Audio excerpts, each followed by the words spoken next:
Hello, everybody. Welcome to this live where we're joining with Scott Perry from Creative on Purpose.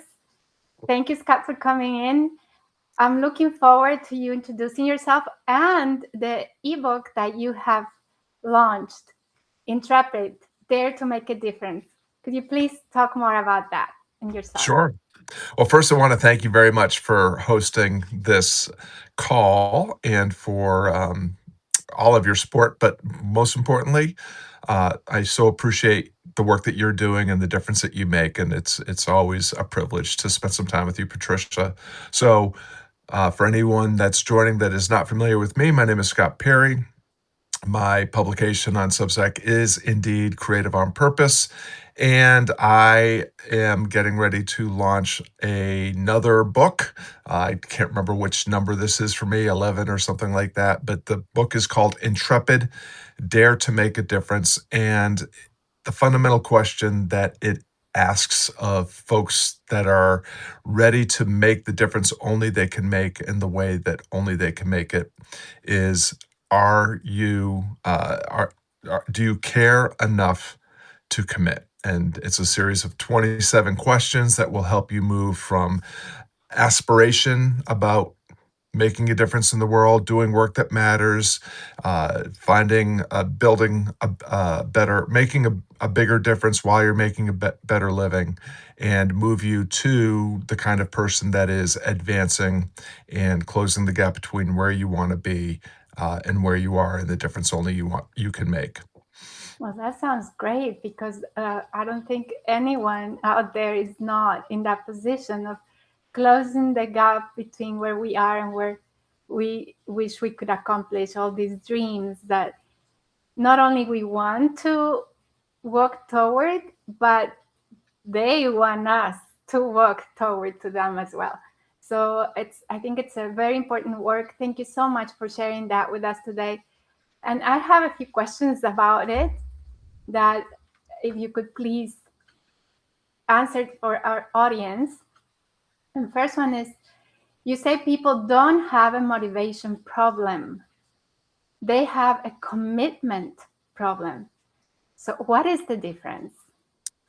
Well, I think, again, anybody that's watching probably has this sneaking suspicion that they are here on Earth to do a little bit more and a little bit better than what they've currently been doing.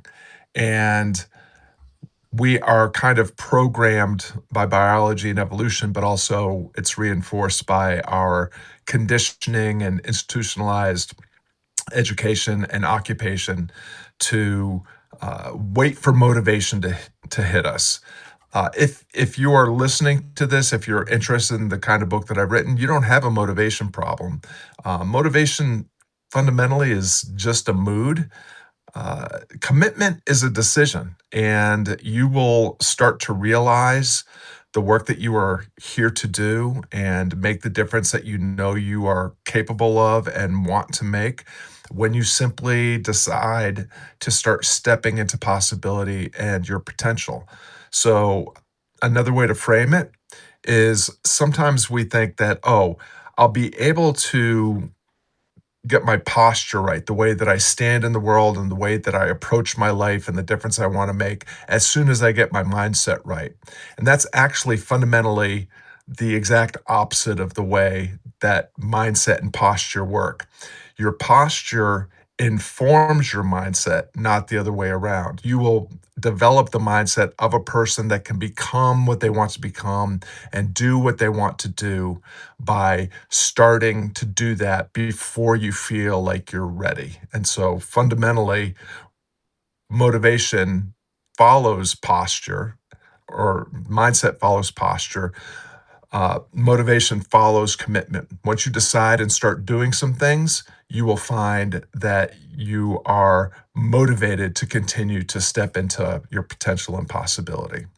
That is a wonderful insight because and it really makes such a fundamental difference because when you're committed, then you feel you do the thing whether you may not sometimes feel like doing it or not. You just are committed, and then you just find a way to just do it, and nothing happens without action, right? We know that. So thank you for that. It's very important that we find what it is that we want to be committed to, because then it doesn't really feel anymore like it's like an obligation or like it's something that you must do or should do, but rather something that is really purposeful, meaningful to you. Thank you. So how about if you could please tell us, what does it mean to pick the problem, and why do most purpose-driven people skip that step? Yeah, so oftentimes people, like the people that are attracted to your work and attracted to my work, I mean, they have this fundamental desire to be a force for good in the world. They want to make a difference. They want to do work that matters. They care about the kind of world that they're going to leave behind.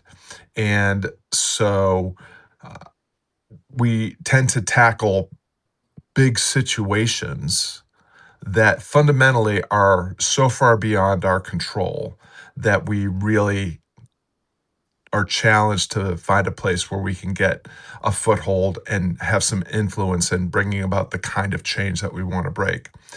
Instead of instead of focusing on a humongous situation that where we really have very little leverage, my challenge is, what if you picked a solvable problem, something that is clear and scoped and specific, where you can name what the transformation actually looks like, the change that you seek to make, so that you can measure how close you are getting as you begin to step in possibility. And so that idea of making small promises that you can keep around resolving or solving a problem that is actually solvable is how you gain greater clarity about the bigger change that you want to make, but also how you get confidence in your ability to continue to close the gap towards those bigger aspirations and goals. And so the challenge is get specific, get clear about the problem. And the problem that that raises for most folks is that when you declare your desire to solve a problem that can be solved, you are now putting yourself on the hook to show up and do that work. And usually doing that work out loud and in public, where your procrastination or your missteps, mistakes, which are all inevitable, will be on display. And we think that we have this idea that everybody in the world is watching, and somehow if we fail in public, that it's going to create embarrassment, or it's going to help us decide that we're just not capable of doing what we think we want to do. And again, fundamentally, that's wrong. What I encourage folks to do is just keep working backwards from the situation to the solvable problem to what's the very next thing I can do that will create a little shift, a little bit of progress, because that those little incremental micro steps into possibility compound over time, and we actually move with greater ease and velocity toward the change we want to make by taking those small micro steps instead of tackling the big problems or situations that we can't actually resolve by ourselves on our own, or in the amount of time that we want to make a change. And that just gives us an excuse to stop. But put yourself on the hook. Create a problem that you can solve that problem, do it out loud in public, find the others, enroll them in the journey that you want to take them on. And that creates this collective momentum that benefits everyone. The problem gets solved, you get clearer and closer to what you want, and other people are able to witness that what the change that they want to make is also possible. Yeah, that is so important to be able to get that support from the community. So, and it gives you not only the oomph to keep on going, but it's the accountability that most of us really need in order to continue and to just feel the commitment. So if you could please give us, first I want to reply to Elizabeth, who says this is so emotional. And it Mm, is, right? I mean, our emotions are always there to help us or sometimes even hinder us, and we really need to be able to regulate those emotions as well, right? So that's very, very, very important. That's part of the work that I'm committed to do. I love about how to make something that is maybe uneasy, make it so that you can tackle it with ease. So it's not really tackle anymore, but just rather just let it flow. mm, But anyway, I wanted to ask you if you could please give us an example, because for scattered minds and nonlinear brains like mine, I learn so well with actual examples. It just kind of brings it home. If you could give us an example of the situation, the solvable problem, and how you would advise your audience to do those micro steps in order to pursue this. sure. Well, let's if you don't mind, Patricia, let's use you as the guinea pig. Okay, What's sure. what's the change that you want to make in the world? What's the difference that you want to make? To me, I have, looking back in my life, I think I have always felt like I wasn't doing enough, like I wasn't measuring up. Like it was hard for me to. We talked about gentle productivity a while ago, and it was something like it was always, no matter how much or I did, I felt like I always was behind. So the what I would like to solve, or what I would like my little golden nugget to collaborate with the world, would be letting people know that that is just a feeling, Mm, and that we can put those emotions, manage them, regulate them, and just continue to do the best that you can, because that's the only thing that you can do anyway, and let that be enough. Feel that that's enough, and with that feeling of feeling satisfied about what you can bring to the table, then, like you said, it's a matter of mindset. That has to come first. Your posture dictates what you see in your out and your other world. So with that posture of feeling complete, feeling like you are doing what you can, and being satisfied with that, then everything really changes, and how you interact with that and how you view yourself in it changes as well. So that would be for me my the way that I have discovered how to manage those emotions and manage that overwhelm, be able to share that and have others feel at ease and mm. happy with themselves, self So trust and self love. yeah, so what I'm hearing is the challenge that you want to help people navigate and embrace is their inherent sufficiency, defining what enough means to them. And instead of playing this game that we're taught by social media and digital marketing approaches where we have to have a big vision and we have to have a power offer and scale and grow an audience and growth hack and all that sort of thing. What you're saying is, no, what I want to help people do is define their vision and their version of what enough looks like, and then tap into that inner sufficiency and and accept their enoughness as they continue to move forward and grow into the person they want to become and make the difference they want to make. Is that fair? Yeah, that is fair. Okay.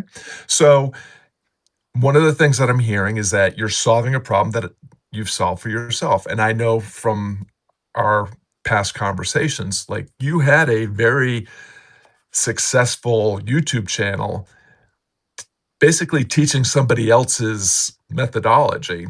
Yes. And it You achieved everything that people normally think they want to achieve. You had scale, you had a huge audience, you had everything that most people think they want, and you've discovered that it wasn't enough for you, that it wasn't the game you wanted to play, that it didn't actually reflect the person that you are and the person that you want to become. And so you did something very brave. You said, I'm going to walk away from this and I'm going to start my own thing and define the game that I want to play and define a vision of success that is achievable and matters to me. And you started on Substack and you started having posting content and attracting an audience and growing an audience. So when it comes to the step before the step and defining a problem that can be solved, the first thing that you had to solve was, what is it that I want to talk about? What does it look like and feel like when I'm playing my game, when I'm talking about the things that matter to me? And you started a Substack where you started to talk about the vision that you wanted to help people accomplish, the vision of what you wanted to accomplish. And the first step was validating that maybe other people would be interested in this too. Is do you currently have an audience for your Substack around the difference that you're trying to make, Patricia? Yes, it's a small growing audience, and it feels very aligned with. I mean, the content that I've been writing, it really has been coming from my heart and from my lived experience, from what has been working for me. And yes, that has been attracting an audience that finds it, compelling in some way, right? So Perfect. yeah, definitely. Right. So the first step is, what is it that I want to offer the world? What is it that I want to offer the people who resonate with my values and the direction that I'm going? So you validated an offer.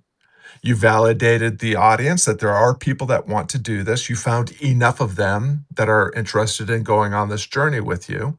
So you already have, just to go back to providing an example, you you had a situation you wanted to resolve. You crafted it into a solvable problem. The first solvable problem are, am I talking about something that people want to listen to? You did. Are there other people that want to talk about this? You defined that. And so now your next solvable problem probably has more to do with just optimizing how you put that offer in front of the current audience to get them more enrolled and invested in the journey that you want to take them on. And how do you leverage the audience that you have, the asset that you've already created, to attract more of the right people? And those become very solvable problems. I mean, we have some folks from my community like Elizabeth, and I saw somebody, oh, Claire is also here. These are folks that are working with me around these very things. The first thing is, what's the promise that I can make and keep? Who are the people that are interested in the promise that I'm making? And then how do I craft the system for getting the people that are interested to become more enrolled and invested in the day change I can help them make, and how do I leverage that permission asset, that enrollment asset, to get more of the right people to enroll? So it sounds to me like you're almost at that, like the current step before the step now is, now that I validated offer and audience, how do I leverage those two assets to get the people that are already enrolled interested and invested in working in a deeper way with you? And how do I also leverage the content and audience asset to get more of the right people to also become interested and enrolled in this endeavor that I'm trying to build? Right. And it's something that continues to evolve, right, Scott? I mean, it's like you may start with an idea in mind. This is what I want to share, to put out, and then it may actually kind of meander, and because you keep finding, as you write and share this content, maybe you discover something else that keeps pulling you, so you go this way, maybe a little bit toward this side or to the left, toward, whatever it is that is helping you become this evolved version of you that you're working toward. Like, I always have this in my mind about working toward my future self. What is it that you would want, even your 89, 90-year old, to be living, or not even that far away, but maybe, a month from now or a week from now? How is it that you want to have accomplished in this week, say? And how do you want your future self to feel at the end of the next month or whatever? And that keeps pulling you. So it's definitely not always just set it and forget it, but continues to evolve and being polished and being molded, like molding the clay. I used to Abraham Hicks, the teachers that I used to translate into Spanish, my YouTube channel that you mentioned, she would always say, Esther Hicks would always say, you're always molding this clay and giving it shape, and the shape may morph and change and adapt, right? So, Well, you named something really, really important.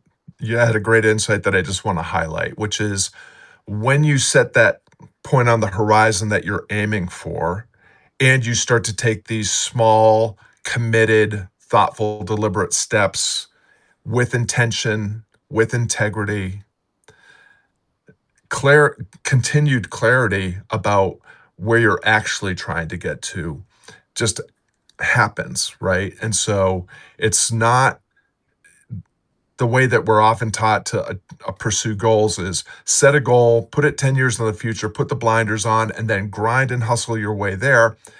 And how many times have we done that, or know people that have done that, that maybe even accomplished what they set out to accomplish and found themselves totally unfulfilled, profoundly miserable, or still feeling a little empty and lost, even though they accomplished what they wanted to accomplish because they didn't pay attention to the other opportunities that come from doing work with commitment, with deliberation, with thoughtfulness, with intention, with integrity. And so, yes, you're exactly right. As you as you step along the path into possibility and your potential, you will become a different person. And the things that you wanted to achieve based on the old you may not be the things that you want to accomplish as the current version of you. And so we have to be open to other possibilities, and that we may want to pivot or sometimes even totally abandon old visions of success in search of the work that we're actually meant to do. And I think that oftentimes what I see is we are often going along a path that's in the right direction. It's just not exactly it's not a straight line, as you said, but it's also, even when we're 1 or 2 degrees off, it feels like we're just miles away from being on the path. But life has a way of getting us going.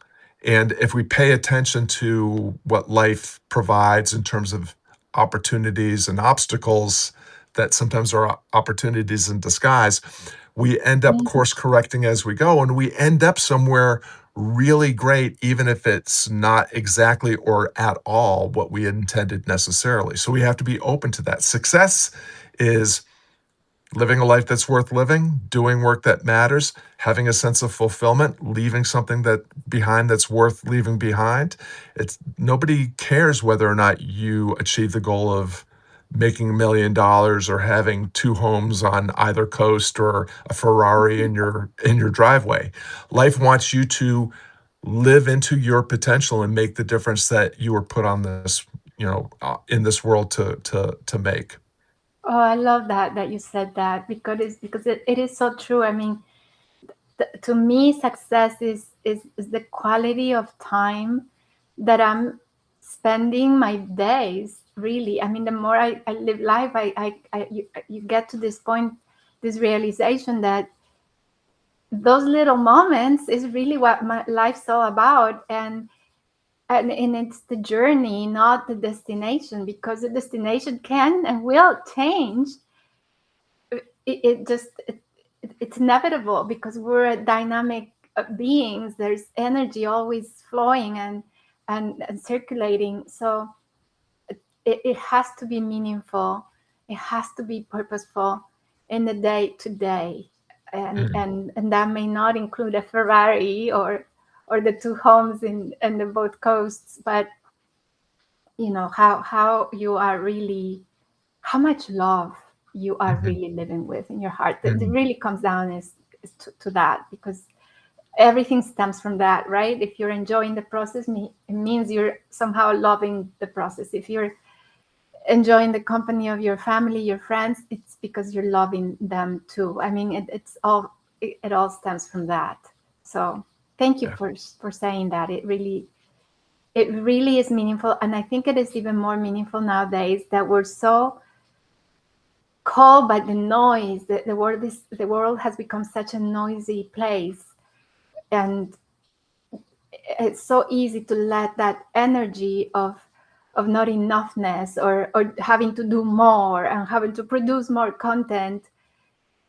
It's easy to let that pull you into that, whereas that may not even be what's needed to really have a beautiful life and build something worth leaving behind, like you just said.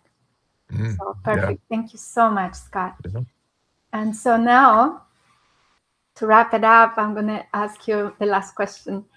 If someone finishes this conversation and wants to take one honest next step, what do you suggest? Well, I think it circles back to what we started with, which is, uh, you can't do everything, and what you're doing is not for everybody.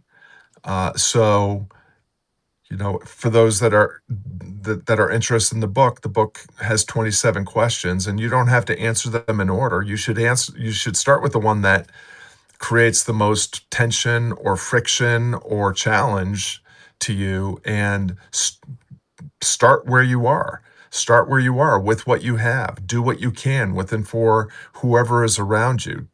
As you were just saying, clarity comes through taking intentional action. It doesn't come when you get well, because you waited for inspiration. Inspiration doesn't come to people that wait. Inspiration visits people that are actually leaning in and doing the work, because inspiration wants to have expression, and it's not going to be expressed by someone sitting on the couch waiting to be inspired. Right. It's going to come through someone that is leaning in and is being intrepid. Intrepid doesn't mean fearless. Intrepid means leaning into a challenge before you feel like you're ready, before you have the perfect answer, before you have absolute clarity. It means leaning into a challenge even though you have this uncertainty and maybe a little bit of fear. Fearlessness is something that you build through doing meaningful work without any guarantees, because there are no guarantees. And so Mhm. that whole idea of being intrepid, of doing what you can with what you have, with and for the people that are around you, and trusting yourself enough to trust this process and to trust that you'll figure it out, because you will. I'll close with this. Right before I was on this call, I was playing with my 7-month old grandson and my 4-year-old grandson. And these are the two most intrepid people in my life right now.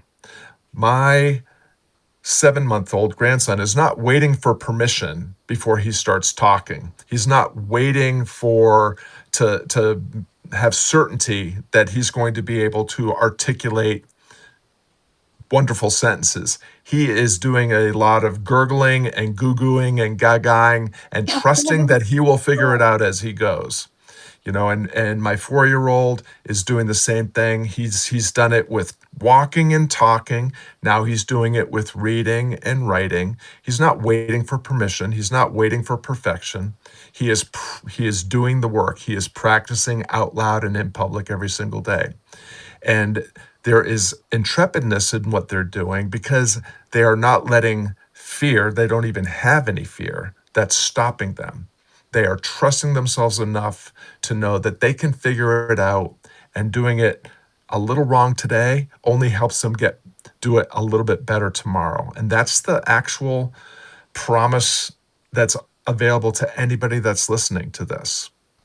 I love That that. you are more limitless and more capable than you can even imagine. And life is just waiting for you to get brave enough to take that first step. And the next step will actually just avail itself, and you can continue to make those micro steps into possibility. That is how you realize your potential.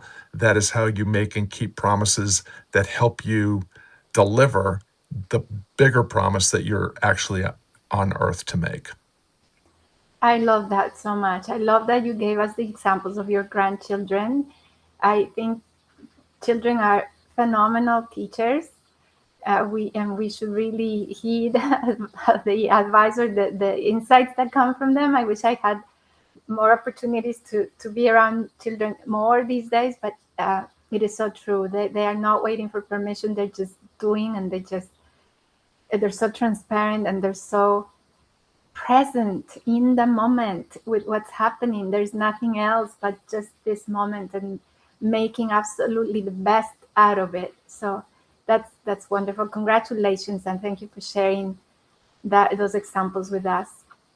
And I also liked very much what you said, micro steps, because for us people who are not linear thinkers, uh, it is so very important to have even sometimes minuscule steps in order to continue, especially when those days of low energy, when your brain tends to feel like overwhelmed and wants to procrastinate. uh, Minuscule steps save the day, because it keeps you in motion. And I think that's the key. Just keep doing, even if it's a little bit, tiny little bit at a time. And I also would add, to me, something that really was a life changer was being kind to yourself. Extremely kind, extremely loving, extremely compassionate, and respectful for your capacity, what you're doing, because you tend to forget sometimes what you've done and accomplished and focus only on what you haven't yet done, what you haven't yet uh, figured out, or know exactly what to do, instead of celebrating your trajectory, your journey, your path of how much you have done already. So just, if you approach yourself with that kindness and that self-respect, I think it works wonders, because then all of a sudden, then you're like in this place of openness and possibilities, and actually you can get to move forward. Couldn't So agree more. yes, thank you so much. Elizabeth says, two homes equals more to clean. Yes, definitely. I just posted about a month ago an article on my Blissful Daily Substack here about decluttering. And there is this theory of Mary, one of the ladies that I was following this decluttering challenge. She has this string theory, who says, imagine everything that you own, you have a string attached to that thing. So in that you're walking around in life with all these strings pulling. So if you have a lot of stuff, you obviously are pulling a lot of weight, and it drags you down, and it even can drain your energy. So it's exactly what kind of Elizabeth is saying. Two homes equals more to clean. Yes, everything equals some sort of maintenance on your part. So decluttering not only physical stuff, but to me, decluttering those thoughts and those limiting beliefs is so crucial, because then it helps you to be more, like you said, more intrepid, but taking those micro steps, taking those steps that move you forward with more ease, and being more limber, more letting it flow more. So that's very important. Anything Yeah. else you want to add before we No, it's, continue? I mean, it's always, I think your closing comments about kindness and being mindful about what we leave behind and what we're taking with us are, I think those are perfect closing points. I just really I appreciate your generosity and your kindness and your just willingness to spend a little bit of time talking about this. I couldn't be more pleased and feel like it's more of a privilege to know you and to be able to spend this time with you, Patricia. So thank you Oh, so much. thank you so much. And likewise, I feel the same way. Thank you for sharing your wisdom with us. And I wish you a successful launch, or maybe relaunch. You said you've already written many books. So congratulations, kudos to you, and best wishes for a successful, continued, intrepid launch. Thank you Thank you so so much for much. coming today. Take Thank you, care. Patricia. Bye bye. Bye bye. Bye, everyone. Thank you for coming here today.